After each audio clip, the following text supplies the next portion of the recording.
Channel को subscribe करने के लिए सब्सक्राइब का बटन दबाएं और हाँ, घंटी बजाना ना भूलें।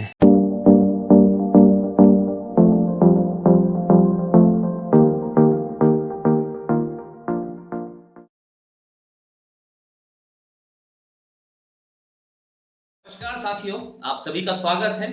आज की शाम में बुंदेलखंडी अड्डा चैनल के नए सेगमेंट गपशप ऑन चाय रुक जाना नहीं। आज के हमारे मेहमान हैं मिस्टर वरुण प्रधान जी, जो कि बिलोंग करते हैं हमारे शहर सागर से ही, और साथ ही काफी सारी विधाओं में पारंगत हैं। कम उम्र में इन्होंने काफी सारे नए नए माइलस्टोन्स सेट करे हैं। तो वरुण प्रधान जी, आपका बहुत बहुत स्वागत है हमारे चैनल बुंदेलखंडी अड्डा पर। बहुत बहुत धन्यवाद सर, और आपका मैं आभारी हूँ कि आपने मुझे इस लायक समझा कि अपने कार्यक्रम में आमंत्रित मुझे किया। तो बहुत बहुत धन्यवाद आपका।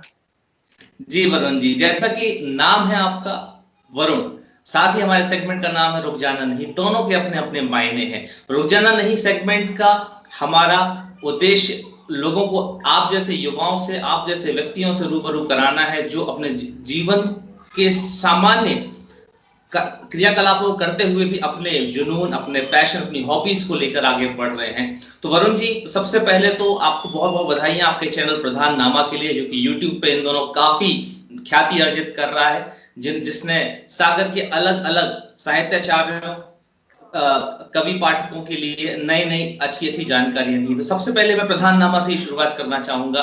क्या है ये, सोच क्या थी और ये अस्तित्व में आया कैसे? दरअसल हम तीनों भाई बहन इंडिपेंडेंटली काम कर रहे थे, तीनों अलग अलग लोकेशंस पे थे। मेरी बड़ी बहन जबलपुर में थी, मैं उस वक्त दिल्ली में था, और उससे छोटी वाली बहन जो है वो अमेरिका में रहती थी। तो हमने सोचा कि 3 अलग चैनल बनाने से बेहतर है कि हम तीनों अपने कामों को एक ही चैनल पर करते हैं। और ये कल्पना मेरे दिमाग में बहुत समय से थी कि मुझे सागर के साहित्यकारों पर काम करना है। उसका एक बड़ा कारण ये था कि सागर में बहुत बड़े कमाल के साहित्यकार हुए हैं। महाकवि पद्माकर से वो परंपरा शुरू होती है और अभी भी चली आ रही है। ज्यादातर लोगों का ऑनलाइन कोई भी मटेरियल अवेलेबल नहीं था, ना तो वो टेक्स्ट फॉर्म में था और ना ही वीडियो फॉर्म में। कुछ एक्सेप्शंस यदि हम छोड़ दें तो ज्यादातर लोग वो लिख रहे थे, लेकिन वो मुशायरों या कवि सम्मेलनों तक ही रह रहे थे या फिर एकेडमिक प्रोग्राम्स में वो जा रहे थे। तो मुझे सबसे अच्छा मीडियम लगा यूट्यूब, क्योंकि किताबें तो फिर भी लोग कम पढ़ते हैं, यूट्यूब पर वीडियो सभी देखते हैं। तो इस तरह से लॉकडाउन में काफी मुझे समय मिल गया इस काम को करने का। तो लॉकडाउन को मैं थैंक्स कहूंगा कि ये प्रोग्राम हो गया। जी, तो कहीं ना कहीं लॉकडाउन जहां लोगों के लिए कई सब प्रकार की परेशानियां लेकर आया, आपने उस परेशानी के दौर को भी एक नई आशा की किरण के रूप में, एक नई अपॉर्चुनिटी के रूप में देखा। वरुण, माशाल्लाह आप काफी यंग हैं, काफी जवान हैं। इस उम्र के लोगों में साहित्य, कविता पाठ या मुशायरों को लेकर इंटरेस्ट थोड़ा कम देखा जाता है। अगर हम एक दो केस छोड़ दें तो कहीं ना कहीं हम लोग जिस जनरेशन में बड़े हुए हैं कम देखा जाता है। तो ये रुझान कैसे बढ़ा इस तरफ? इसका थोड़ा तो मैं कहूंगा कि हमारा पारिवारिक पृष्ठभूमि ऐसी है कि उससे बचपन से ही पढ़ने लिखने का शौक रहा। पिताजी कवि हैं, वो उनकी पुस्तक भी आ चुकी है, तो थोड़ा बहुत ये उस तरह से रहा। और मैंने शहर के कई बड़े कवियों को देखा, उनको सुना बचपन से। फिर जब मैं सागर विश्वविद्यालय पढ़ने पहुंचा, लॉ करने पहुंचा, तो मैं थिएटर करने लगा। और थिएटर करते हुए मैंने बहुत सारा साहित्य पढ़ा, अलग अलग बड़े बड़े नाटककारों को, कई कवियों को मैंने पढ़ा। तो ऐसे करते करते एक बड़ी ऑर्गेनिक ग्रोथ कह सकते हैं कि हुई थी। धीरे धीरे फिर पढ़ते पढ़ते हमें लगा कि हम भी लिख सकते हैं। जी वरुण, जिक्र आता है परिवार का। आपने कहा आपके पिताजी भी कवि रहे हैं। मैं सबसे पहले तो दर्शकों को उनसे मिलवाना चाहूंगा।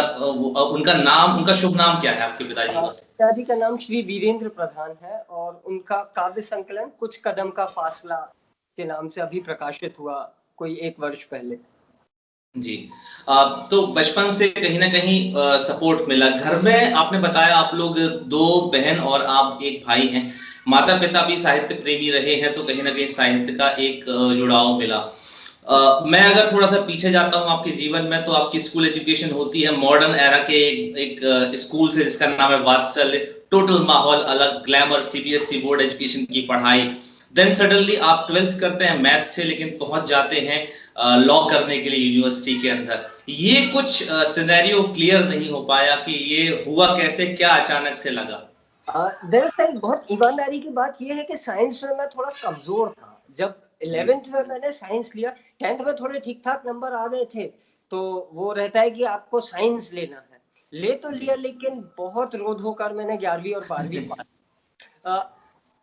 किस्मत अच्छी ये रही कि उस साल तक 3 इडियट फिल्म आ चुकी थी। वो मैंने घर पर दिखाई और उन्हें बताया कि अब्बा मैं इंजीनियर नहीं बन सकता।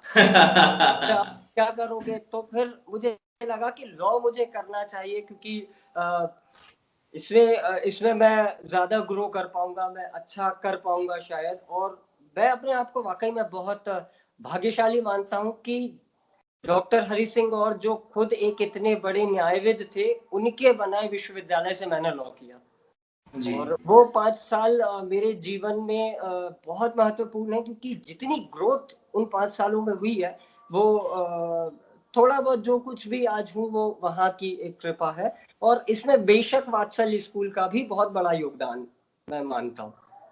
बिल्कुल वरुण, कहीं ना कहीं अपनी चीजों को एनालाइज कर लेना खुद से और उनको ईमानदारी स्वीकार करके अमल में लाना, ये बहुत बड़ी चीज होती है। यंगस्टर्स को आपसे सीखना चाहिए चीज। आपकी उम्र के लोग काफी कंफ्यूज होते हैं, जरा से में फ्रस्ट्रेशन में आ जाते हैं।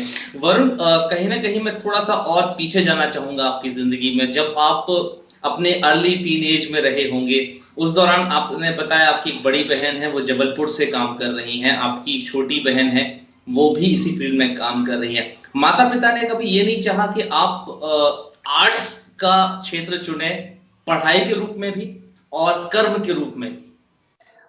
देखिए, कहीं ना कहीं ये बात तो पेरेंट्स के दिमाग में होती है। ये बात बिल्कुल सच है कि आर्ट्स का फील्ड है तो बहुत नेम फेम और पैसा देने वाला, लेकिन इसमें संघर्ष बहुत है। तो आप करिए, बेशक करिए, जो आप करना चाहते हैं करिए, उसके लिए कभी नहीं रोका टोका। लेकिन इतना सा जरूर था कि आप दाल रोटी कमाने लायक तो हो जाइए। जैसे एक वो फिक्रा कसा जाता है ना कि हाँ ठीक है, कवि है वो तो ठीक है, लेकिन करते क्या है? ऐसा तो उसके लिए जरूर हमेशा रहा कि आप अच्छी शिक्षा जरूर प्राप्त करें, अपनी एजुकेशन जरूर प्राप्त करें, उसके बाद आप जो करना चाहो वो करो। जी, वरुण, कहीं ना कहीं अगर मैं साहित्य के क्षेत्र की बात करूं तो कुमार विश्वास एक ऐसा नाम है हमारे युवाओं के बीच में जिसने कविताओं का पूरा माहौल बदल दिया यूथ के अंदर। तो आप अगर अपने आप को एक कवि के रूप में बढ़ते देखना चाहेंगे, तो आप अपने आप को कैसे, आप नो डाउट वरुण प्रधान ही रहेंगे, बनेंगे वही, लेकिन अपने आप अपनी विधाएं या लिखने की कला कैसी चाहेंगे, जो भाषा युवाओं तक पहुंचे कुमार विश्वास की तरह, या किसी टिपिकल शायर और कवि जो पुराने जमाने में हुआ करते थे, जिनकी शब्दों की हमें कई बार मीनिंग ढूंढने पड़ने के लिए डिक्शनरी चाहिए? बिल्कुल बिल्कुल। मैं कुमार विश्वास जी का ही उदाहरण लेकर इसका जवाब देना चाहूंगा। कुमार विश्वास जी जब मंचों पर होते हैं तो वो एक परफॉर्मर होते हैं। मतलब एक पावर पैक परफॉर्मेंस ऐसी होती है, and he knows how to sell a poetry. वो आपको बोर नहीं होने देते। वो 2 घंटे बोलें, 3 घंटे बोलें, तो वो भी एक आर्ट है जो डेवलप होता है। मैं देखता हूँ बहुत सारे ऐसे कवि हैं जो लिखते तो बहुत अच्छा है, लेकिन बात जब प्रेजेंटेशन की आ जाती है तो शायद थोड़ा उबाऊ हो जाता है। वहीं कुमार विश्वास की आप दूसरी कविताएं जो उनकी पुस्तक में है, तो आप कहीं से उनको मेन स्ट्रीम कवियों से कम नहीं मान सकते। तो बिल्कुल वो सर्वश्रेष्ठ उदाहरण है, और वो आइडियल होने चाहिए कि इस तरह से हम बैलेंस करें। एक वो चलता है कि मंच वाले कवि अलग और टेक्स्ट वाले कवि अलग, और दोनों का आपस में कॉन्फ्रंटेशन चलता रहता है। कुमार विश्वास एक ब्रिज बनकर आए इन दोनों के बीच में। जी बिल्कुल। और मुझे भी यही लगता है कि आपकी कविता लिखना व्यर्थ है यदि वो लोगों तक नहीं पहुंच रही है, उन्हें समझ में ही नहीं आ रही है। आप फिर लिख किसके लिए रहे? जी, वरुण, कहीं ना कहीं आपने जब प्रधान नामा का फाउंडेशन रखा होगा तो उसके लिए सोचा होगा कि किस तरीके से शुरुआत की जाए। विषय तो मिल गया कि हमें सागर के जितने भी आर्ट फील्ड के लोग हैं, जो जितने भी कविता लिखने वाले हमारे विद्वान हुए, उनके बारे में जानकारी संग्रह करना है। इसका डेटा कलेक्ट करने के लिए, क्योंकि आपने जैसा बताया कि उपलब्ध नहीं है ये हर जगह, इतना इजी नहीं है कि विकिपीडिया पे गए, कॉपी पेस्ट किया और नरेट कर दिया, बन गया चैनल का कंटेंट। आपने कहा उपलब्ध नहीं है, तो ये संग्रह किया कहाँ से आपने? इसके लिए हमने काफी रिसर्च की, और ये रिसर्च भी मैं कहूँगा कि बिल्कुल बचपन से अब तक चली आ रही है। क्योंकि जैसा मैंने आपको बताया कि मैंने कई बड़े कवियों को बचपन से देखा, सुना, उनकी गोद में बैठा हूँ, तो कई लोगों की तो मुझे जानकारी थी।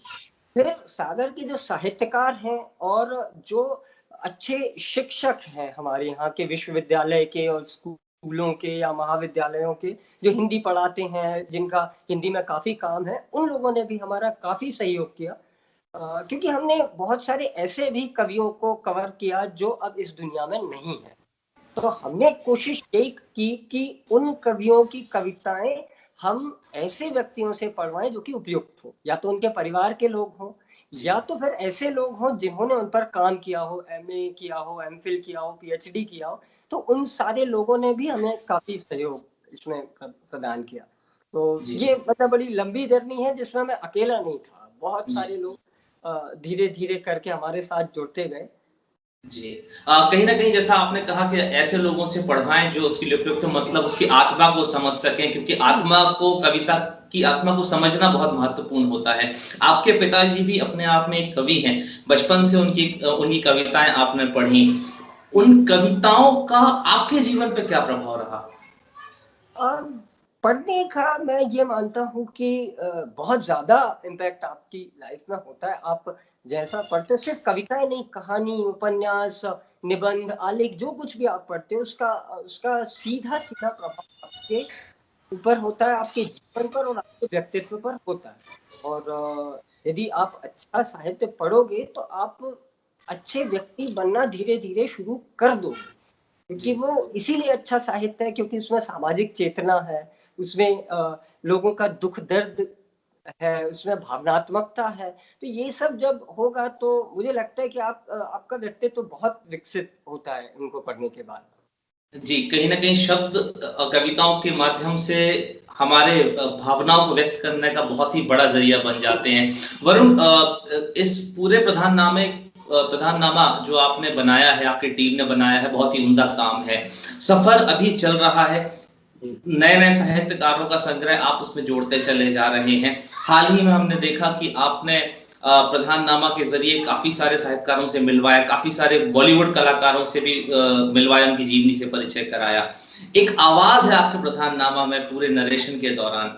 मैं चाहूंगा दर्शक उस आवाज की पहचान जरूर जाने कि वो आवाज किसकी है, जो किसी भी शख्सियत के जीवन का परिचय अपनी आवाज में लोगों तक पहुंचाने का काम करती है। वो ज्यादातर नरेशंस मेरी बहन वृंदा प्रदान करती हैं। उनका राबता AIR और दूरदर्शन से है, तो हम कोशिश करते हैं कि वो ही कर दें। लेकिन वो क्योंकि पारिवारिक जिम्मेदारियां भी, उनका बेटा बहुत छोटा है, तो कई बार वो नहीं कर पाती, तब फिर मैं एज अ सब्स्टिट्यूट कर देता हूँ, वरना ज्यादातर प्रोग्राम के नरेशंस और वॉइस ओवर वही करती है। जी, मतलब कहीं ना कहीं कहा जाए तो प्रधाननामा सिर्फ एक व्यक्ति, एक सोच, एक दिमाग का रिजल्ट नहीं है। प्रधाननामा एक कलेक्टिव एफर्ट है, प्रधान फैमिली का, प्रधान फैमिली के से जुड़े हुए लोगों का, और प्रधान फैमिली के साहित्य के प्रति जुड़े हुए लगाव का। और अब मैं कहूंगा कि ये परिवार बहुत एक्सटेंड हो चुका है। जैसा मैंने कहा कि सागर के सभी साहित्यकारों से हमने सहयोग लिया, और तो हम मानते हैं कि अब वो सब हमारा एक बड़ा परिवार है, और जितने थोड़े बहुत हमारे व्यूअर्स हैं वो सब भी अब हमारा परिवार हो चुके हैं। जी, वरुण, ये सारी बातें करते समय हम कहीं ना कहीं ये देख लेते हैं कि ठीक है, वरुण प्रधान जी ने ये अचीव कर लिया, ये कर लिया, वो कर लिया, आज एक ग्लैमर दिखेगा शायद इस बातचीत में अभी तक की लोगों को। लेकिन वरुण प्रधान एक आम लड़का है जिसके जीवन में भी उतना ही संघर्ष है जितना एक दूसरे यंगस्टर के जीवन में होता है। उतना ही चैलेंज सामने खड़े हैं अभी पार पाने के लिए, जो कि दूसरे के हाथ में आते हैं। जैसे कि आपने अपनी ग्रेजुएशन, पोस्ट ग्रेजुएशन कंप्लीट करी, आफ्टर दैट प्रधाननामा एक अलग चीज, साहित्य प्रेम एक अलग चीज है, लेकिन आपने कहा था ना कि करते क्या हो जीवन में, तो ये बहुत बड़ा सवाल है अभी शायद पार पाना। तो मैं यंगस्टर्स के सामने इसलिए आज एक सवाल पूछा आपसे, क्योंकि आप इन समस्याओं से भी एक तरफ लड़ रहे हैं, क्योंकि अभी करियर सेटल करना बहुत बड़ा चैलेंज है लाइफ के अंदर, कि कुछ बनना है, फैमिली सेटल अप करना है। तो उसके उस समस्याओं बड़ी सड़क पर चलते हुए ये साहित्य प्रेम की एक और ट्रैक पर आप चल रहे हैं, दोनों के बीच में सामंजस्य कैसे बिठाते हैं? मुझे तो पर्सनली ये लगता है कि ये जो काम है ये ही मुझे जिंदा रखता है, जो लड़ने के लिए बहुत सारी एनर्जी देता है। आप इसको ऐसे समझे कि यदि मेरा मन बहुत ज्यादा खराब है, मेरा मूड बहुत अपसेट है और मैं कोई बहुत इंस्पिरेशनल बात सुन लूं या कोई एक बहुत ही प्रेरणादायक कविता सुन लूं, तो लगता है कि हाँ यार चलो फिर से लड़ते हैं। या फिर हम किसी को भी देख लें, बॉलीवुड स्टार से लेकर क्रिकेटर्स तक या लेखकों तक, तो हम देखेंगे कि सभी का जीवन संघर्ष भरा रहा है। और आप कितने भी प्रिविलेज हो जाएं, आपकी लाइफ में कुछ ना कुछ स्ट्रगल तो होगा, वो अपनी तरह का होगा। तो इससे हमें लगता है कि यही शायद एक चीज है जो उन लोगों को महान बनाती है, कि वो संघर्ष करते रहे, वो जूझते रहे और वो लड़ते रहे। जी ये मुझे जी बिल्कुल वरुण, मतलब कह सकते हैं कि साहित्य आपके जीवन में के पॉल्यूशन भरे जीवन में अगर कोई समस्याओं से जैसे तो ऑक्सीजन का काम करता है, कि जब भी लगता है कि समस्याओं की घुटन बहुत ज्यादा है तो एक अच्छा साहित्य पढ़ लें, ऑक्सीजन सप्लाई बढ़ जाती है। वरुण, आपने भी काफी कुछ लिखा है, आपको लोगों ने सुना भी है डूडलिंग वर्ड्स की मदद से। मैं यहाँ नाम मेंशन करना चाहूंगा दर्शकों के बीच के, डूडलिंग वर्ड्स भी वरुण प्रधान एंड टीम का एक बहुत अच्छा एफर्ट है, सागर शहर में साहित्य को बहुत ज्यादा तेजी से पॉपुलर कर रहा है यंगस्टर्स के बीच में। काफी सारे युवा शक्ति ने उसे बनाया है और उसका बहुत अच्छे तरीके से चला भी रहे हैं। डूडलिंग वर्ड्स के परफॉर्मेंसेस के दौरान या जो आप लिखते हैं अभी तक, कोई ऐसी कविता या कोई ऐसा कलाम जो आपको लगा हो कि दिल के बहुत करीब है, अगर आप हमारे दर्शकों के साथ शेयर करना चाहें उसकी कुछ पंक्तियां? जरूर। एक तो वही कविता जो आप जिसका जिक्र कर रहे हैं डूडलिंग वर्ड्स में, वो हो सकता है कि उस पे लिटरेरी क्रिटिक्स कुछ भी कहें कि भाई ये तो कविता नहीं है या ये तो बहुत ही हल्की, लेकिन वो मेरे दिल के इसलिए इतना करीब है क्योंकि वो सागर पर बेस्ड है। और वो बिल्कुल मेरी शुरुआती दिनों की एक कविता है जब मैं शुरू कर रहा था, और काफी वो पसंद की गई। शायद वही कारण है कि लोग उससे कनेक्ट कर पाए, लोग उस पे अपनी खोज पाए अपनी बात, कि हाँ यार ये हमारे तरह की बात है। यदि शायद हम लिखते तो हम भी इसी तरह से लिखते, यदि हम बिल्कुल साहित्य से हमारा कोई लेना देना ना हो। बट मुझे लगता है सब लोग लिखते हैं। एक एज ऐसी होती है जिसमें हम ना चाहते हुए भी कवि हो जाते हैं। जी बिल्कुल। यंग एज में, जब टीन एज में होते हैं, और कह सकते हैं जब पहली बार वो प्रेम प्रेम में पड़ जाते हैं लोग बाग, तो हर आदमी शायर हो जाता है, मोहब्बत की बयार जीवन में आती है। जी बिल्कुल। तो उससे शायद वो कनेक्ट कर पाए। वो हालांकि बड़ी लंबी कविता है, उसमें सागर के विभिन्न क्षेत्रों को मैंने कवर करते हुए लिखा था। वो बहुत मस्खरी में लिख दी गई रचना थी, लेकिन उम्मीद भी नहीं थी कि वो इतनी पसंद की जाएगी। जी जी, स्वागत है। हम चाहेंगे कि उसकी कुछ पंक्तियां आप जरूर हमारे दर्शकों के साथ शेयर करें। जरूर सुना दूंगा, क्योंकि उसके बिना तो मेरी पहचान भी अधूरी है। तो कुछ इस तरह से थी कि तू प्यार जो मुझसे कर ले, कटरा कर दूं तेरे नाम, जो तू हो जाए मेरी परकोटा दे दूंगा बिंदाम। परकोटा पर मेरा घर था, आप भी परकोटा से ही हैं, इसीलिए इतने अधिकार से मैंने वो परकोटा इस्तेमाल किया। तू प्यार जो मुझसे कर ले, कुछ नेटवर्क इशू आ रहा है शायद बीच में, नेटवर्क इशू आ रहा है, मैं 1 मिनट के लिए रोकूंगा आपको। हाँ जी, बताएं। नेटवर्क इशू आ रहा है आपको? जी जी, अब ठीक है, कोई दिक्कत नहीं है। तू प्यार जो मुझसे कर ले, कटरा कर दूं तेरे नाम, जो तू हो जाए मेरी परकोटा दे दूंगा बिंदाम। चकरा घाट से राजघाट तक अपना राज चलेगा, चकरा घाट से राजघाट तक अपना राज चलेगा। इतना प्यार करूंगा देख के पूरा बड़ा बाजार जलेगा। चुपके चुपके मिलेंगे हम तुम, चुपके चुपके मिलेंगे हम तुम इतवारी वाली गलियों में, चुपके चुपके मिलेंगे हम तुम इतवारी वाली गलियों में। दिन भर टाइम पास करेंगे 3 बत्ती वाली मूंगफलियों में। आएंगे मिलने तुमसे, आएंगे मिलने तुमसे जानम मच्छरयाई में, आएंगे मिलने तुमसे जानम मच्छरयाई में, और तुमसे ही होंगी बातें अक्सर तन्हाई में। जाने जाना तूने ना जाना, जाने जाना तूने ना जाना, चाहूं तुझको किस कदर में, तेरे आशिक के नाम से रुसवा हो गए जाने मन हम तो सदर में। क्या बात है। तो इश्क करूंगा तुझे मैं सुबह दोपहर और शाम, तू प्यार जो मुझसे कर ले कटरा कर दूं तेरे नाम, जो तू हो जाए मेरी परकोटा दे दूंगा बिंदाम। बहुत बढ़िया, बहुत बढ़िया, बहुत शानदार। मतलब मैं शब्द कहूँ तो बहुत छोटे हैं, क्योंकि ये शब्द अपने आप में भावनाओं के साथ-साथ सागा शहर के अलग-अलग स्तंभों को समाये हुए हैं, और शब्दों की मदद से आपने जो कह सकता हूँ कि अगर ये अतिशयोक्ति नहीं होगी, ये कोई दीवाना कहता है कुमार विश्वास की पहचान बनी थी, तो ये चंद पंक्तियाँ वरुण प्रधान की पहचान है। वरुण, एक सवाल पूछना चाहूँगा। आप यंग हैं, लिखते अच्छा है, पढ़ते अच्छा है, जानकार अच्छा है, दिखते अच्छा है, बहुत ही यंग एंड हैंडसम है। कविताएं ग्लैमर इंडस्ट्री भी ग्लैमर भी लेकर आती है अपने साथ साथ। कभी स्टेज पे परफॉर्म करते समय ऐसा हुआ है कि ऑडियंस की पंक्तियों में से कोई हसीन सी लड़की खड़ी हुई हो और उसने कहा हो कि मैं दिल हार गई वरुण आपके ऊपर? नहीं, ऐसा कोई अभी नहीं हुआ। मैं उसके इंतजार में हूँ, और इसीलिए भी मैं कार्यक्रमों में चला जाता हूँ कि भाई जी। ऐसा कभी हो जाए, इस उम्मीद में मैं काफी आशावादी व्यक्ति हूँ। नहीं, ये तो चलिए एक मजाक था जो मैंने किया, लेकिन हाँ, कहीं ना कहीं अपने जीवन के सारे नियमित कार्यों को, दैनिक सारी विधाओं को पूरा करते हुए भी अपने साहित्य को अपने अंदर जिंदा रखना, और साहित्य को अपने जीवन में उतनी ही इंपॉर्टेंस देना जितना कि ऑक्सीजन एक किसी के जिंदा रहने में जरूरी होता है, ये बहुत ही बड़ी बात है, बहुत ही अच्छी बात है।